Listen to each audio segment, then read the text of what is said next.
Hey, this is Jamey from Stonemaier Games. Today I'm going to talk about my favorite mechanism in Horrified, a cooperative game that I'm horrified that I haven't played until now, until Geekway recently when I played with Molly and Carol from the Mill, as you can see from my shirt here, and I had a blast playing it.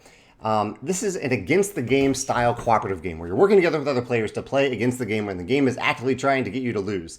There are monsters that are moving around the table that are dealing damage to you and damage to the villagers at the table, and there's also a deck. You can't quite see it here, but there's a deck that also serves as a timer for that game. You have to draw an event card at the end of each turn, and that event triggers some things. And I'll talk about the events first, actually. One thing I like is that there is no setup for the event deck.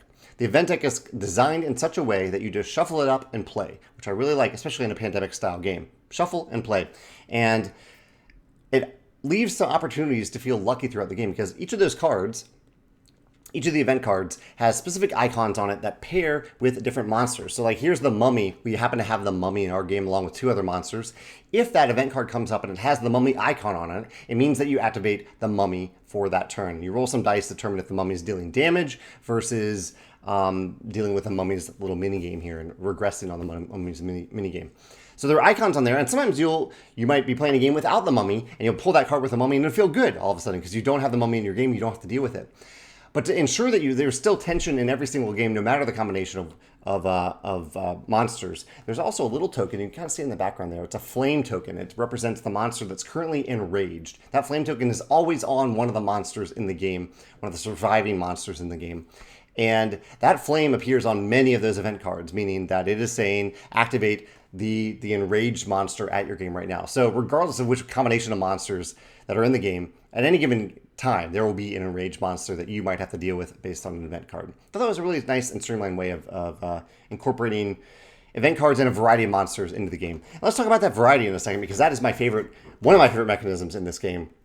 The asymmetric puzzles that you deal with these monsters. For example, the mummy has this numerical puzzle that you need to solve by gathering resources and discarding those resources to move these tokens a certain number of times to get them to line up. And that is how you make the mummy vulnerable, basically. And that's the first step of each monster. You have to solve this mini game to make the at a specific place on the board to make the monster vulnerable. And once you've done that, you move over to a second part of that monster card, and you actually have to then kill the monster. You have to remove the monster from the game, again, using specific items, gathering them up, adding them together, and going to that monster's current location, because the monster can move around the board. They probably won't be at the layer where you unlock the minigame anymore, and you have to deal with the monster there. But I love the variety of the minigames and how they interact. They not necessarily interact with each other, but overlap a little bit, because there might be a minigame like this one. The mummy wants yellow tokens.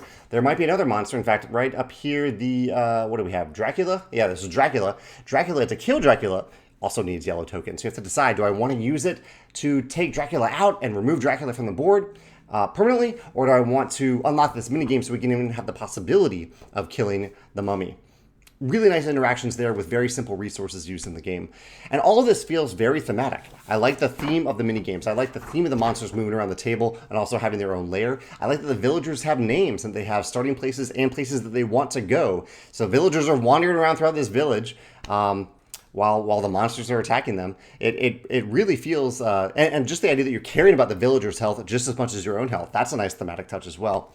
Yeah, the game came together really well. I'd love to play it again with either the same or a different combination of monsters. We just barely won. It was very close. Very satisfying first win.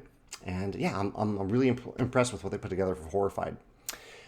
If you played Horrified, let me know your favorite combination of monsters, whether it's this version or I think there's like an American Monsters version, other versions of the game. Let me know your favorite combination of monsters, and I'll try to play that the next time I play. Thanks.